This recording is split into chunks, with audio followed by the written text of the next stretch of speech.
Assalomu alaykum. Hammanglar yaxshimisizlar? Sog' salomatmisizlar, yaxshilar? Mana obunachilarim, mani kuzatuvchilarim, har biringlardan minnatdorman. Boringlarga shukr hammanglarim. Bugun shunaqa ochirim qilamiz. Ish yo'llaringizni ko'ramiz bugun. Ish yo'llarimizda qanaqa? O'ylagan ishlarimiz amalga oshadimi? Boshlagan yangi ishlarimiz qanaqa bo'ladi yoki yangi ishga kirayotganlar bo'lishi mumkin. Ikkita variant qilamiz. Qani ish yo'llarimiz haqida to'rtta karta tashlaymiz. Hozirgi ishlayotganlar uchun bu. Hozirgi ishlayotganlar uchun ish yo'llarimizni ko'ramiz.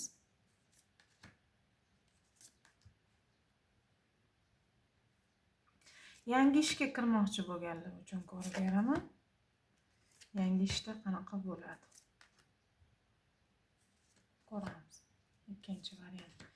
Yangi ishga kirmoqchi bo'lib turganlarning ish yo'llari qanaqa bo'ladi ko'ramiz. Karta maslahatini tashlaymiz. Biz nima qilishimiz kerak? Bizga kartalar tarodan maslahat so'raymiz. Qani boshladik. Birinchi variant, ikkinchi variant. Hozirgi ishda ishlayotganlar ish yo'llari, yangi ishga kirmoqchi bo'lganlar ish yo'llarini ko'ramiz. Qani birinchi variant, ikkinchi variant tanlab bo'lgan bo'lsanglar boshlaymiz. Birinchi variantdan hozirgi ishlayotganlar ish yo'llarida qanaqa holat? Ajoyib kartalar. Hozirgi ishlayotganlar ish yo'llarida ozgina nima deydi? Qo'rquvlari borligi, shubhalari borligi. Bu sizning ichingizdagi qo'rquvlar, ya'ni bu sizning ichingizdagi qo'rquvlar, shubhalar.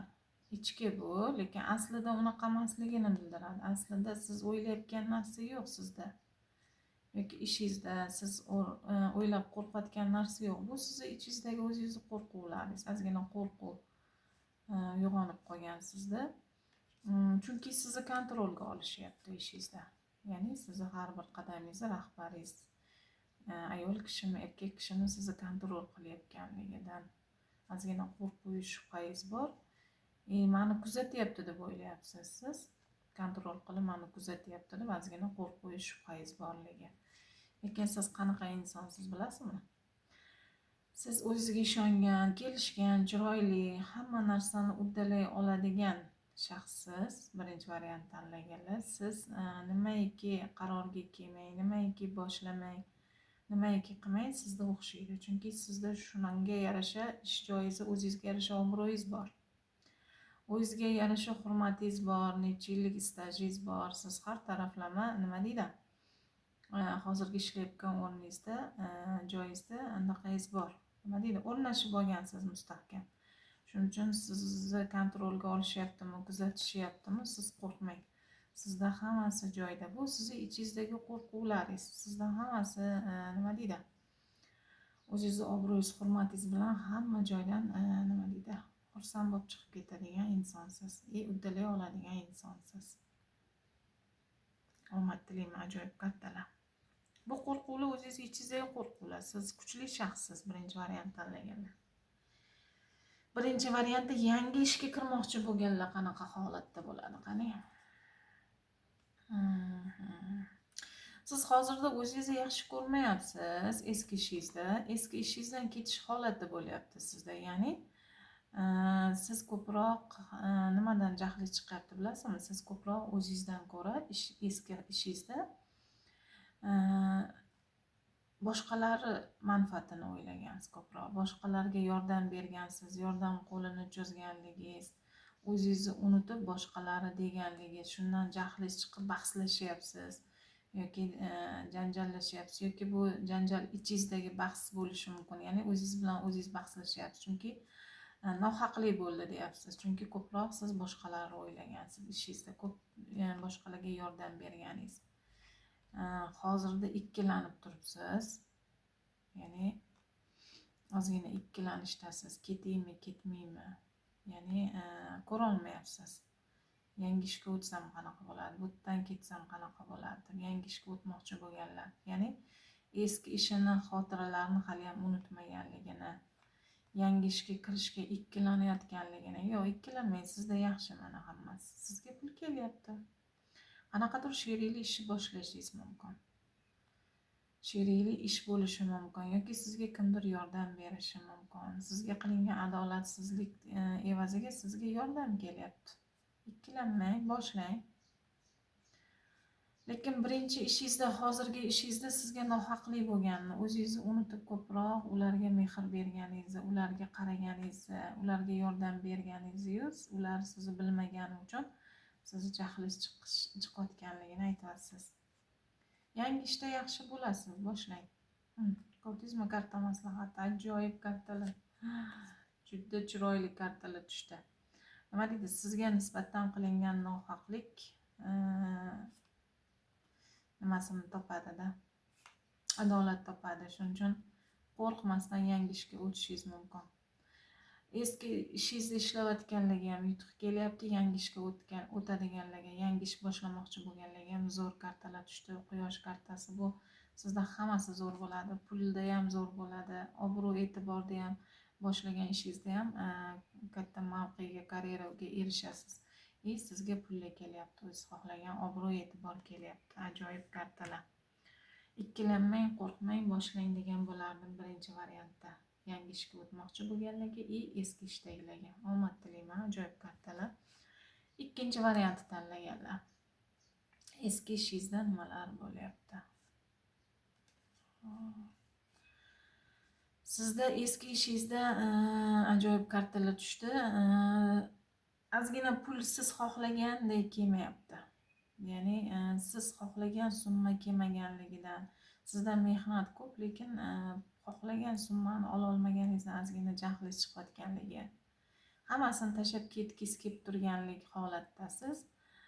Sizda yo shu kartani ozgina bekitaman, sevgi kartasi tushdi. Bu karta she'riyli ish boshlaganmisiz yoki ishda yaxshi ko'rgan insoningiz bo'lganmi? Ya'ni bitta joyda ishlab turib ko'ngil qo'yganingiz bo'lganmi? O'sha insonga ko'proq energiya sarflagansiz, u bu yoqda kam pul kelganidan xafa bo'lyapsizmi yoki sizga nisbatan yaxshi ko'rganingiz ishda nohaqlik qildimi? Shunaqa gapiryapsiz. Ya'ni sizni ishingizga sevgi aralashganligini, adolatsizlik bo'lganini aytyapsiz. Yoki bo'lmasa she'riyli ish boshlagansiz, she'riyli ishda sizga adolatsizlik bo'ldi deb gapiryapsiz. Yaxshi ko'rgan insoningiz bilan balki she'riyli ish boshlagandirsiz, lekin hammasidan charchab ketgis kelib turibdi, shunaqa holatda turibsiz. Yoki bo'lmasa ishingizga sevgi aralashgan, ya'ni energiyangiz ko'proq munosabatga ketganda ishingizda ozgina to'xtash bo'lganligi, o'zingiz xohlagan pul kelmayotganligini aytyapsiz. Ajoyib, sevgi aralashgan hozirgi ishingizga. Ikkinchi variant, ikkinchi kartada yangi ishga kirmoqchi bo'lganlar. Yangi ishga o'tish uchun sizda qarang, qo'rquv bor. Sizda tugadi, sizda hozirgi ishlayotgan ishingiz tugatganligingiz, yangi ishni boshlashga qo'rquvingiz borligi, shubhalaringiz borligi, ichki qo'rquvlaringiz borligi, sizda umidsizlikka tushyapsiz. Ya'ni yangi ishni boshlashga qo'rquvingiz borligi sabab siz umidsizlikka tushyapsiz, lekin sizda hammasi joyida. Mana sizga kelyapti. Siz qanaqa shaxssiz, qarang. Siz hamma narsani taxtda o'tiribsiz, ko'ryapsizmi? Qilish qo'lingizda siz hamma narsani uddalay oladigan shaxssiz. Ya'ni siz boshqaruvchisiz. Siz kontrol qiluvchi, boshqaruvchi, har taraflama uddalay oladigan, ya'ni bir narsani boshladingizmi oxiriga yetkazadigan insonsiz. Qo'rqmasdan, umidsizlikka tushmasdan, shubhalanmasdan yangi ishni boshlang degan bo'lardim. Siz uddalay oladigan insonsiz. Yangi ish boshlamoqchi bo'lganlar. Karta maslahati nima deydi sizga? O'zingiz ustingizda ishlang. Siz aqlli, dono insonsiz. Nima deydi? Nima qarorga kelsangiz ham to'g'ri qarorga keladigan, 7 o'lchab bir kesadigan inson deydi. Shunaqa insonsiz. Shuning uchun o'ylab turib har doim qaror qabul qilasiz. Sizda har doim o'xshaydi. Ozgina o'sha yangi ishingizda malaka oshirish, ya'ni tajriba, o'sha yerga moslash uchun ozgina o'qib o'rganishingiz kerakligi. Hozir sizga puldan ham malaka oshirish kerakligini aytyapti, maslahat beryapti kartalar. Shunda sizda puldan yaxshi bo'ladi. O'qishingiz kerakligi yoki o'sha yangi o'tmoqchi bo'lgan ishingizda malaka oshirishingiz kerakmi, o'rganishingiz kerakmi, shunaqa holat sizda tushyapti. Yangi ish boshlamoqchi bo'lganlarda. Omad tilayman har ikkala variantga ham, ish yo'llaringizda. Omad har doim sizlar bilan yo'ldosh bo'lsin. Pullar bilmadim qayerdan keladi, ishqilib suvday oqib kelaversin pullar qandaylarga.